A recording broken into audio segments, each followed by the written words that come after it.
ମହାପ୍ରଭୁଙ୍କର ନବକଳେବର ପରେ ପ୍ରଥମ ରଥଯାତ୍ରା ପାଖେଇ ଆସୁଥାଏ। ଏପଟେ ସକାଳେ ସକାଳେ ମା ଡାକିଲେ, ରାଜୀବ ତତେ ଗୋଟେ କଥା କହିବାର ଥିଲା। ସେତେବେଳକୁ ରାଜୀବ ଜାଣି ସାରିଥିଲେ ଯେ ମା ତାଙ୍କୁ ପୁରୀ ଯିବା କଥା କହିବେ ବୋଲି। ୟା ଆଗରୁ 2 ଥର କହିସାରିଲେଣି, କିନ୍ତୁ ସେ ତାଙ୍କ ପତ୍ନୀ ଲତିକାଙ୍କୁ କଥାଟି କହିପାରି ନାହାନ୍ତି ବୋଲି ଚୁପ୍ ରହିଛନ୍ତି। ମାଙ୍କର ଇଚ୍ଛା ପୁରୀ ଯିବେ, ନବକଳେବର ଦେଖିବେ, ସମୁଦ୍ର କେବେ ଦେଖି ନାହାନ୍ତି ସେ ଦେଖିବେ। ପୁଅ ହିସାବରେ ରାଜୀବଙ୍କର ଇଚ୍ଛା ଯେ ମାଙ୍କର ସ୍ୱପ୍ନଟା ପୂରଣ କରିବା ପାଇଁ। କିନ୍ତୁ ଏପଟେ ସ୍ତ୍ରୀ ଲତିକା ଚାହିଁଲେ ସିନା। ଶେଷରେ ନିଜ ଦମ୍ଭ ଏକଜୁଟ କରି ରାଜୀବ ସ୍ତ୍ରୀ ଲତିକା ପାଖରେ ପ୍ରସ୍ତାବ ରଖିଲେ, ଚାଲ ଏଇଥର ପୁରୀ ଯାଇ ସମସ୍ତେ ରଥଯାତ୍ରା ଦେଖି ଆସିବା। ସେତେବେଳେ ଫୁଲଦାନୀରେ ଫୁଲ ସଜାଉଥିଲେ ଲତିକା। ସ୍ୱାମୀଙ୍କ ପାଖରୁ ଏ ପ୍ରକାରର ପ୍ରସ୍ତାବ ଶୁଣି ଟିକେ ରହିଗଲେ। ଆଉ ରାଜୀବଙ୍କୁ ଚାହିଁ ଗୁଣୁଗୁଣୁ ହୋଇ କହିବାକୁ ଲାଗିଲେ, ଯଦି ଯିବା ଆମେ ଦୁହେଁ ଯିବା, ହେଲା, ମା ଗଲେ ମୁଁ ଯିବି ନାହିଁ। ଲତିକା ପାଖରୁ ଠିକ୍ ଏମିତି ଶୁଣିବ ବୋଲି ଆଗରୁ ଜାଣିଥିଲେ ରାଜୀବ। ଶାଶୁ ବୋହୂଙ୍କର କେବେ ପଡେନା। ଦୁହିଁଙ୍କ ଭିତରେ ଚାଲିଥାଏ ଏକ ଶୀତଳ ଯୁଦ୍ଧ। ବେଳେବେଳେ ଛୋଟ ବଡ଼ ବିସ୍ଫୋରଣରେ ରାଜୀବ ମଧ୍ୟ ଚମକି ପଡନ୍ତି, ଆଉ ଆହତ ମଧ୍ୟ ହୁଅନ୍ତି। କିନ୍ତୁ ନିଜକୁ ନୀରବ ଆଉ ଶାନ୍ତ ରଖନ୍ତି। କେବେ ନିଜକୁ ନିଜ ମନକୁ ବୁଝାଇ ଦିଅନ୍ତି ତ କେବେ ସ୍ତ୍ରୀ ଲତିକାକୁ। ଆଉ ସେଦିନ ବି ସ୍ତ୍ରୀ ଲତିକାକୁ ବୁଝେଇବା ଆରମ୍ଭ କଲେ ରାଜୀବ। ଦେଖ ଲତିକା, ମା ବୁଢୀ ଲୋକ, ଆଜି ଅଛନ୍ତି କାଲିକୁ ନଥିବେ। କେତେଥର କହିଲେଣି ଜଗନ୍ନାଥଙ୍କ ଦର୍ଶନ ପାଇଁ ପୁରୀ ଥରେ ନେଇଯିବା ପାଇଁ। ତମେ ମନା କରନି। ଚାଲ ଯିବା, ସମସ୍ତେ ସାଙ୍ଗରେ ଯାଇ ବୁଲି ଆସିବା। ଖର୍ଚ୍ଚ ବାର୍ଚ୍ଚ ବେଶୀ ହବ ନାହିଁ ମ। ସରକାର ଏଥର ନବକଳେବର ପାଇଁ ଯାତ୍ରୀମାନଙ୍କ ପାଇଁ ବହୁତ ସୁବିଧା ରଖିଛନ୍ତି। ସେଇଠୁ ଲତିକା କହିଲେ, ମୁଁ କଣ ଖର୍ଚ୍ଚ କଥା କହୁଛି? ତମ ମାଙ୍କ ସାଙ୍ଗରେ ତ ଘରେ 24 ଘଣ୍ଟା ଦଉଛି। ବାହାରକୁ ଗଲେ ବି ସେମିତି ବୁଝିବି ସବୁ କଥା। ତ ଉପଭୋଗ କଣ କରିବି? ସୁଖ କଣ ପାଇବି? ତମେ ତାଙ୍କୁ ନେଇ ପୁରୀ ବୁଲେଇ ଆଣ। ମୁଁ ଏକା ସାଙ୍ଗରେ ଯିବା କଥା ତ ପ୍ରଶ୍ନ ଉଠୁନି, ବୁଝିଲ? ଏମିତି ସିଧା ସିଧି ମୁହେଁ ମୁହେଁ କହିଦେଇ ଫୁଲଦାନୀଟାକୁ କର୍ଣ୍ଣର ଟେବୁଲରେ ରଖିଦେଇ ଲମ୍ବା ଲମ୍ବା ପାଦ ପକେଇ ରୁମ୍ ଭିତରକୁ ଚାଲିଗଲେ ଲତିକା। ବଡ଼ ମୁସ୍କିଲରେ ପଡ଼ିଲେ ରାଜୀବ। କାହାକୁ ନେବେ ଆଉ କାହାକୁ ଛାଡ଼ିବେ? ଜଣେ ଜନ୍ମ ଦେଇଥିବା ମା ଯିଏ ବୃଦ୍ଧା କାଳରେ ଆଶ୍ରା କରିଛି, ଆଉ ଜଣେ ଅଭିମାନିନୀ ପତ୍ନୀ ଯିଏ ନିଜ ପରିବାର ଛାଡ଼ି ସ୍ୱାମୀର ଆଶ୍ରାରେ ପଳେଇ ଆସିଛି। କିଛି ସମୟ ସେଠି ଏକାନ୍ତରେ ଛିଡ଼ା ହୋଇ ଭାବିଲେ ରାଜୀବ। ଆଉ ଗୋଟିଏ ନିଷ୍ପତ୍ତି ନେଲେ। ଆଉ ଲତିକା ପାଖକୁ ଯାଇ ଦୃଢ଼ ସ୍ୱରରେ କହିଲେ, ହଉ ତାହେଲେ ମୁଁ ମାଙ୍କୁ ନେଇ ପୁରୀ ଯାଉଛି। ତମେ ଗଲେ ଯାଅ, ନହେଲେ ନାହିଁ। ଏକଥା ଶୁଣି ଲତିକା ଚୁପ୍ ଆଉ ଗୁମସୁମ୍। ୟା ପରେ ମା ପୁଅ ପ୍ରସ୍ତୁତ ହେଲେ ପୁରୀ ଯିବା ପାଇଁ। ଡୋରି ଲାଗିଲା ଜଗନ୍ନାଥଙ୍କର। ମାଙ୍କ ଖୁସି କହିଲେ ନ ସରେ। ମନ ଭିତରେ ସମୁଦ୍ର ଆଉ ଆଖିରେ ଚକାଡୋଳା ଚକାନୟନ ମହାପ୍ରଭୁ ଶ୍ରୀ ଜଗନ୍ନାଥ। 2015 ମସିହା ରଥଯାତ୍ରା ପୂର୍ବଦିନ ମା ପୁଅ ଯାଇ ପହଞ୍ଚିଲେ ପୁରୀରେ। ଅବଶ୍ୟ ରାଜୀବ ଆଗରୁ ଆସିଥିଲେ, ହେଲେ ଏଥର ପୁରୀ ତାଙ୍କୁ ଭାରି ନୂଆ ନୂଆ ଲାଗୁଥାଏ। ଠାକୁରଙ୍କ ସାଙ୍ଗରେ ପୁରା ପୁରୀ ସହରର ସତେକି ଯେମିତି ନବକଳେବର ହୋଇଛି। ପ୍ରଥମ ଥର କରି ଯାଇଥିବା ମା ତାଙ୍କର ଏସବୁ ଦେଖି ଖୁସିରେ ଗଦଗଦ ହୋଇ ସବୁ ହାତ ଯୋଡ଼ି ଜୁଆର ହେଉଛନ୍ତି। ମା ପୁଅ ଦୁହେଁ ମାଳତୀ ପାଟପୁର ବସଷ୍ଟାଣ୍ଡରେ ଓହ୍ଲେଇଲେ। ବସ୍ରୁ ଓହ୍ଲେଇବା ପରେ କେହି ଜଣେ ଗୋଟିଏ କାଗଜ ଧରାଇଦେଲା ରାଜୀବଙ୍କୁ, ଯେଉଁଥିରେ ଲେଖାଯାଇଥିଲା ଯାତ୍ରୀମାନଙ୍କ ପାଇଁ ସୁବିଧା ସୁଯୋଗର ସୂଚନା। ନବକଳେବର ପାଇଁ 7ଟା ଅସ୍ଥାୟୀ ଗାଁ ବସିଛି। ସବୁ ପଢ଼ି ଖୁସି ହେଲେ ରାଜୀବ। ସମୁଦ୍ର ପାଖରେ ବି ଗୋଟେ ଅସ୍ଥାୟୀ ଗାଁ ବସିଛି। ସେଇଠି ରହିଲେ ଭଲ ହେବ, କାରଣ ମା ସମୁଦ୍ର ଦେଖିବେ। ଆଉ ସେଠାରୁ ବଡ଼ଦାଣ୍ଡକୁ ଆସିବା ପାଇଁ ମଧ୍ୟ ବସ୍ର ସୁବିଧା ରହିଛି। ତେଣୁ ବେଶୀ କିଛି ନ ଭାବି ମାଙ୍କୁ ନେଇ ସମୁଦ୍ର ପାଖରେ ବସିଥିବା ଅସ୍ଥାୟୀ ଗାଁକୁ ଚାଲିଲେ ରାଜୀବ। ସେଠାକୁ ଗଲାପରେ ମା ତାଙ୍କର ସମୁଦ୍ରକୁ ଦେଖି ଅନେକ ଖୁସି। ସେଠାରେ ଗୋଟିଏ ରୁମ୍ ନେଇ ବ୍ୟାଗ୍ ରଖିଦେଇ ଆସିଲେ ସମୁଦ୍ରକୁ ଗାଧେଇବା ପାଇଁ। ପ୍ରଥମ ଥର ସମୁଦ୍ରକୁ ଦେଖୁଥାନ୍ତି ତାଙ୍କ ମା। ଥାକ ଥାକ ଢେଉ, ଥାକ ଥାକ ପୁଲକ ଦେହରେ ଆଉ ମନରେ। ସମୁଦ୍ର ମହାପ୍ରଭୁ କହି ମୁଣ୍ଡିଆ ମାରୁଥାନ୍ତି ସେ ଶରଦା ବାଲିରେ ତାଙ୍କ ମା। ସେଠାରୁ ଗାଧେଇ ସାରି ସ୍ୱର୍ଗଦ୍ୱାର ଦେଇ ବଡ଼ଦାଣ୍ଡକୁ ଚାଲିଲେ ମା ପୁଅ 2 ଜଣ। ବାଟରେ ଯାଉ ଯାଉ ମା ତାଙ୍କର ଗୁହାରି କରି କରି କହୁଥାନ୍ତି, ମହାପ୍ରଭୁ ଏ ପାଦ 2ଟା ଏମିତି ଚାଲୁଥାଉ। ତୁମର ଶରଣ ନେଲି, ମତେ ନେଇ ତୁମ ଯାତ୍ରା ଦେଖାଅ। ବଡ଼ଦାଣ୍ଡରେ ଯାଇ ପହଞ୍ଚିଲା ବେଳକୁ ରାଜୀବଙ୍କ ମା ଚକିତ ଆଉ ଆଶ୍ଚର୍ଯ୍ୟ। ରାଜୀବଙ୍କୁ ମା ତାଙ୍କର କହିବାକୁ ଲାଗିଛନ୍ତି, ଆରେ ରାଜୀବ, ଇଏ କଣ? ଏଠି ତ ଆଉ ଗୋଟେ ବଡ଼ ସମୁଦ୍ର ଭକ୍ତମାନଙ୍କର। କୋଉଠି ଆରମ୍ଭ ୟାର ଆଉ କୋଉଠି ଶେଷ? ଏତେ ଭିଡ଼ ଭିତରେ ମୁଁ କଣ ଗୁହାରି କରିବି ସେ କଳା ସାଆନ୍ତଙ୍କୁ? କଣ ଆଉ କେମିତି କରି କହିବି ମୋ ମନର କଥା ସବୁ? ଏମିତି କହି କହି ମା ତାଙ୍କର ପାଖକୁ ଘୁଞ୍ଚି ଆସି କହିଲେ, ରାଜୀବ, ମୋ ହାତଟା ଜୋରରେ ଧରିଥିବୁ, ଜମା ଛାଡ଼ିବୁନି। ମା ହାତକୁ ମୁଠେଇ ଧରିଲେ ରାଜୀବ। ମା ତାଙ୍କର ଦମ୍ଭ ପାଇଲେ। ରଥଯାତ୍ରାର ଲକ୍ଷ ଲକ୍ଷ ଲୋକ ଭିଡରେ ବଡ ବଡ ପାଟି କରି ଚିଲେଇ ଚିଲେଇ କହିବାକୁ ଲାଗିଛନ୍ତି ରାଜୀବଙ୍କର ମା, ମଣିମା, ହେ ଚକାଡୋଳା, କୁଆଡେ ଗଲ? ତମେ କୋଉଠି ଅଛ? ଆଉ କେତେ ସମୟ ନବ ଯେ ମନ୍ଦିରରୁ ବାହାରକୁ ବାହାରିବା ପାଇଁ? ମୁଁ ପରା ତୁମକୁ ଦେଖିବି ବୋଲି ଆସିଛି। ଦେଖ, ଜଲ୍ଦି ଆସ, ମତେ ଟିକେ ଦର୍ଶନ ଦିଅ ମହାପ୍ରଭୁ। ମୁଁ କଣ ଆଉ ଆସିପାରିବି? ଏମିତି ଚିଲେଇ ଚିଲେଇ କହି ହେଉଥାନ୍ତି ରାଜୀବଙ୍କ ମା। 3 ରଥ ପ୍ରସ୍ତୁତ ସେ ବ୍ରହ୍ମାଣ୍ଡ ବଡ ଦାଣ୍ଡରେ। ଅପେକ୍ଷା କରିଛନ୍ତି ରଥ, ପଥ, ଭକ୍ତ ଆଉ ରାଜୀବଙ୍କ ମା ମହାପ୍ରଭୁ ଜଗନ୍ନାଥଙ୍କ ଆସିବା ବାଟକୁ। କିଛି ସମୟ ପରେ ଦେଖାଗଲା ବଡ ଭାଇ ଶ୍ରୀମନ୍ଦିର ମୁରବୀ ବଳଭଦ୍ରଜୀଉଙ୍କର ପହଣ୍ଡି। ପଛେ ପଛେ ହଳଦୀ ମୁହିଁ ମା ସୁଭଦ୍ରା। ଆହା, କେଡେ ଗେହ୍ଲା ସିଏ। ପୁଣି ତାଙ୍କ ପଛେ ପଛେ କେଡେ ଠାଣି ମଣିଆରେ ସେ ଚକାଡୋଳା ଚକାନୟନ କଳାଶାନ୍ତ ମହାପ୍ରଭୁ ଶ୍ରୀ ଜଗନ୍ନାଥଙ୍କର ପହଣ୍ଡି। ଆହା, ଗୋଡ ନାହିଁ, ହାତ ନାହିଁ, ଏତେ ଦଶା କିଏ ଦେଲା ତୁମକୁ ମଣିମା? ନୂଆ ଦେହ ଦେଲା, ହାତ ଗୋଡ ଟିକେ ଦେଲାନି। ପୁଅ ବୋହୁ ସାଙ୍ଗ ସାରିସା, ଗାଁ ସହର, ନାଟ କୀର୍ତ୍ତନ, ହୁଳହୁଳି, ଘଣ୍ଟା ଘଣ୍ଟ, ଲୋକ ଗହଳି, ଏସବୁ ଭିତରେ କାଳିଆ ସାନ୍ତଙ୍କର ନାଲି ଓଠର ହସଧାରେ ସବୁ ଭୁଲେଇ ଦେଇଥାଏ ରାଜୀବଙ୍କୁ। ଜୟ ଜଗନ୍ନାଥ, ଜୟ ଜଗନ୍ନାଥ, ହୁଳହୁଳି, ଘଣ୍ଟା କରତାଳ, ସତେ ଯେମିତି ଆତ୍ମାର ଡାକ ପରମ ଆତ୍ମାଙ୍କୁ।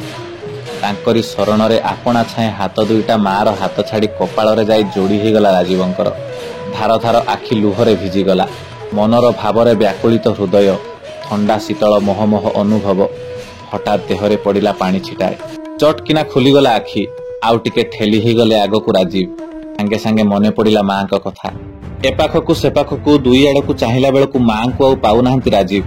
ମନେ ମନେ ଭାବୁଥାନ୍ତି, ଏବେ ତ ପାଖରେ ଥିଲେ, ଠାକୁରଙ୍କୁ ଦେଖୁଥିଲେ, ସାଙ୍ଗେ ସାଙ୍ଗେ କୁଆଡ଼େ ଚାଲିଗଲେ? ଅନ୍ୟପଟରେ ମା ତାଙ୍କର ଲୋକ ଗହଳିରେ ରାଜୀବଙ୍କୁ ଖୋଜୁଥାନ୍ତି। ଘଣ୍ଟା ଘର ଘର ନାଦରେ ମାଙ୍କର ଡାକ ନା ରାଜୀବଙ୍କୁ ଶୁଭୁଥାଏ, ନା ରାଜୀବଙ୍କ ଡାକ ମାଙ୍କୁ। ମା ଆଉ ପୁଅ ଦୁହିଁଙ୍କର ଆକୁଳ ବିରହ ଚିତ୍କାର ହଜି ଯାଇଥାଏ ଭକ୍ତଙ୍କ ଭିଡରେ ବ୍ରହ୍ମାଣ୍ଡ ବଡ଼ଦାଣ୍ଡରେ। ଘଣ୍ଟା ଘଣ୍ଟ ହୁଳହୁଳି ଭିତରେ ଜୟ ଜଗନ୍ନାଥ ଆଉ ହରିବୁଲ ମିଠା ମଧୁରତାର ପାଣି ଛିଟାଟାଏ ପଡୁଥାଏ ରାଜୀବଙ୍କ ମୁହଁରେ। ହେଲେ ରାଜୀବଙ୍କୁ ଲାଗୁଥାଏ ସତେ ଯେମିତି ପୁରୀ ସହରର ଆକାଶଟା ଛିଡ଼ି ପଡୁଛି ତାଙ୍କ ମଥାରେ। ବଡ଼ଦାଣ୍ଡର ମାଟି ଧସ୍କି ଯାଉଥାଏ। ରାଜୀବ ଖୋଜିଲେ, ପାଗଳ ପରି ଖୋଜିବାକୁ ଲାଗିଲେ ମାଙ୍କୁ। ଲକ୍ଷ ଲକ୍ଷ ଲୋକ ଅଛନ୍ତି, 3 ରଥ ପ୍ରସ୍ତୁତ ଅଛି, ପଥ ବି ପ୍ରସ୍ତୁତ ଅଛି। 3 ଠାକୁର ଆସି ବିଜେ କରିଛନ୍ତି ସେ ଅପୂର୍ବ ରଥ ଉପରେ। ହେଲେ ମା ନାହାନ୍ତି। ମନେ ମନେ ସମସ୍ତଙ୍କୁ ଜଣ ଜଣ କରି ପଚାରୁଥାନ୍ତି ରାଜୀବ। ଜଗନ୍ନାଥଙ୍କୁ ପଚାରୁଥାନ୍ତି, ବଳଭଦ୍ରଙ୍କୁ ପଚାରୁଥାନ୍ତି, ମା ସୁଭଦ୍ରାଙ୍କୁ ପଚାରୁଥାନ୍ତି, କିନ୍ତୁ କିଛି ଜବାବ ମିଳୁନଥିଲା। ମନରେ ଆସିଲା ରାଗ ଆଉ ଅଭିମାନ ରାଜୀବଙ୍କର। ରାଗ ରୁଷା ଭିତରେ ବି ଖୋଜି ଚାଲିଥାନ୍ତି ମାଙ୍କୁ। ବହୁ କଷ୍ଟରେ ମୁକୁଳି ବାହାରି ଆସିଲେ ଭିଡରୁ। ମନେ ମନେ ଭାବୁଥାନ୍ତି, କେଡେ ଭରସାରେ ମା ଧରିଥିଲା ତାଙ୍କ ହାତ, କହିଥିଲେ ଜମା ଛାଡ଼ିବୁନି, ଅଥଚ ସେ ତାଙ୍କୁ ହଜାଇ ଦେଲେ। ଆଉ କିଛି ଉପାୟ ନ ପାଇ ସିଧା ଚାଲିଲେ ସହାୟତା କେନ୍ଦ୍ରକୁ। ସେଠାକୁ ଯାଇ ଖୁବ୍ ବିକଳ ହୋଇ କହିଲେ, ମୋ ମା ହଜି ଯାଇଛି ଆଜ୍ଞା, ମତେ ସାହାଯ୍ୟ କରନ୍ତୁ, ଦୟାକରି ମୋ ମାକୁ ଖୋଜି ଦିଅନ୍ତୁ। ସେଠାରୁ ଉତ୍ତର ପାଇଲେ, ଆପଣ ବ୍ୟସ୍ତ ହୁଅନ୍ତୁ ନାହିଁ ଆଜ୍ଞା, ଆମେ ପାରୁ ପର୍ଯ୍ୟନ୍ତ ଆପଣଙ୍କୁ ସାହାଯ୍ୟ କରିବୁ। ଜଣେ ସ୍ୱେଚ୍ଛାସେବୀଙ୍କୁ ରାଜୀବ ତାଙ୍କ ମୋବାଇଲରୁ ମାଙ୍କ ଫଟୋ କାଢ଼ି ଦେଖାଇଲା ଏବଂ ନାମ ବି କହିଲା। ମାଇକରେ ଘୋଷଣା ହେଲା, ସ୍ୱେଚ୍ଛାସେବୀ ଏବଂ ରାଜୀବ ଖୋଜୁଥାନ୍ତି ରାଜୀବଙ୍କ ମାଙ୍କୁ। ହେଲେ ମାଙ୍କୁ କେହି ପାଉନଥାନ୍ତି। କାହାର କିଛି ବି ଫରକ ପଡୁନଥିଲା। ରଥଯାତ୍ରା ସେମିତି ଧୁମଧାମରେ ଚାଲିଥାଏ। ସବୁଆଡେ ଆନନ୍ଦ ଆଉ ଉଲ୍ଲାସ। ହେଲେ ରାଜୀବଙ୍କ ଦୁନିଆରେ ଏକ ବିରାଟ ଶୂନ୍ୟସ୍ଥାନ। ମନେ ମନେ ଭାବିଲେ, ଘରେ ଲତିକାକୁ ଫୋନ କରି ଜଣେଇବି। କିନ୍ତୁ ମନକୁ ପୁଣି ଏକ ଭାବନା ଆସୁଥାଏ, କାଳେ ଲତିକା ଏକଥା ଜାଣିଲେ ଖୁସି ହେବ, ଭାବିବ ଠିକ ହେଇଛି, ମାଙ୍କୁ ନେଇ ମତେ ଛାଡ଼ି ଦେଇ ଯାଇଥିଲେ ସିନା, ଏବେ ନାମ ନିଅ। ସେଦିନଟା ବିତିଗଲା, ହେଲେ ମାଙ୍କର ଦର୍ଶନ ନାହିଁ। ରାତି ସାରା ବଡ଼ଦାଣ୍ଡ ସାରା ମାଙ୍କୁ ଖୋଜୁଥାନ୍ତି ରାଜୀବ। ମନେ ମନେ ଭାବୁଥାନ୍ତି କାଳେ ମା କୋଉଠି ବସିଥିବେ। ହେଲେ କିଛି ଲାଭ ହେଲା ନାହିଁ, ମା ମିଳିଲେନି। ସକାଳ ହେଲା, ଥକା ପାଦକୁ ଘୋଷାରି ଘୋଷାରି ଚାଲିଲେ ସହାୟତା କେନ୍ଦ୍ରକୁ। ସେଠାରୁ କିଛି ଉତ୍ତର ନ ପାଇ ତାପରେ ଚାଲିଲେ ପୁଲିସ ଷ୍ଟେସନ। ପୁଲିସ ଷ୍ଟେସନରେ ଗୋଟେ ରିପୋର୍ଟ ଲେଖିଲେ, ଠିକଣା ମୋବାଇଲ ନମ୍ବର କହିଲେ। ଶେଷରେ ନିରାଶ ହୋଇ ଘରକୁ ଫେରି ଆସିଲେ ରାଜୀବ। ଘରେ ରାଜୀବଙ୍କୁ ଏକା ଫେରି ଆସିବାର ଦେଖି ଲତିକା ଆଶ୍ଚର୍ଯ୍ୟ। ରାଜୀବ ଛଳ ଛଳ ଆଖିରେ ସବୁ କଥା ଗୋଟି ଗୋଟି କରି କହିଲେ ଲତିକାଙ୍କୁ। ଏକଥା ଶୁଣି ଲତିକା ଚମକି ପଡ଼ିଲେ ଆଉ କହିଲେ, ତାମାନେ ତମେ ମାଙ୍କୁ ହଜେଇ ଦେଇ ଏକା ଆସିଛ? ତୁମେ କେମିତିକା ପୁଅ ହୋ? ମାଙ୍କୁ ସମ୍ଭାଳି ପାରିଲନି? ହେ ପ୍ରଭୁ, ତୁମେ ସାହା ହୁଅ। କେଡେ ଖୁସିରେ ଯାଇଥିଲେ ସେ ତୁମ ନବକଳେବର ରୂପ ଦେଖିବାକୁ। ବୁଢୀ ଲୋକ, କୋଉଠି ଥିବେ, କଣ କରୁଥିବେ, ତାଙ୍କ ଭାଷା କିଏ ବା ବୁଝିବ? କିଛି ଖାଇଥିବେ କି ନାହିଁ? ସେ ଜମା ଭୋକ ସମ୍ଭାଳି ପାରନ୍ତିନି। ଲତିକାଙ୍କର ଏମିତି କଥା ଶୁଣି ରାଜୀବ କାବା ହୋଇ ରହିଥାନ୍ତି। ମନେ ମନେ ଭାବୁଥାନ୍ତି, ମାର ହଜିଯିବା କଥା ଶୁଣି ଲତିକା ଖୁସି ହେବା କଥା। ମା ଆଉ ତାର ପଡେନା, କିନ୍ତୁ ଲତିକା ଯେ ସତରେ ଏଡେ ଚିନ୍ତିତ ଆଉ ବ୍ୟସ୍ତ ହେଇ ପ୍ରାର୍ଥନା କରୁଛି ମା ପାଇଁ, ଏସବୁ ଦେଖି ରାଜୀବ ଆଶ୍ଚର୍ଯ୍ୟ। ତେବେ ଲତିକାର ମନଟା ହଉଛି ସଫା। ରାଜୀବ ତାକୁ କେବଳ ଭୁଲ ବୁଝୁଥିଲା। ଠାକୁର ଘରକୁ ଯାଇ ଦୀପଟିଏ ଜଳେଇ ଦେଇ ଠାକୁର ଘରୁ ବାହାରି ଆସିକି ଲତିକା କହିଲେ, ତୁମେ ଘରକୁ ଫେରି ଆସି କିଛି ଠିକ କରିନ। ରିପୋର୍ଟରେ ଲେଖିଦେଇ ଆସିଛ ଯେ ପୁଲିସ ଖୋଜି ଆଣିକି ଦେବେ। ନା ନା, ମୋ ମନ ଜମା ବୁଝୁନି। ମୁଁ ଶାନ୍ତିରେ ରହିପାରିବିନି। ଆମେ ଚାଲ ପୁରୀ ଯିବା, ଦୁହେଁ ମିଶି ମାଙ୍କୁ ଖୋଜିବା। ଲତିକାର ଏମିତି ନିଷ୍ପତ୍ତି ଶୁଣି ରାଜୀବ ଦମ୍ଭ ପାଇଲା। କଥାରେ ଅଛି, ପତି ପତ୍ନୀଙ୍କର ମନ ମିଶିଗଲେ ସବୁ କିଛି ସମ୍ଭବ ହୋଇଯାଏ। ରାଜୀବଙ୍କର ବିଶ୍ୱାସ ଆସିଲା କି ମା ଏଥର ମିଳିଯିବେ। ଲତିକା ପୁରୁଣା ଆଲବମରୁ ମାଙ୍କର ଫଟୋଟିଏ କାଢିଲା। ଆଉ ସ୍ୱାମୀ ସ୍ତ୍ରୀ ଦୁହେଁ ମିଶି ପୁଣି ଥରେ ଗଲେ ପୁରୀ ମାଙ୍କୁ ଖୋଜିବା ପାଇଁ।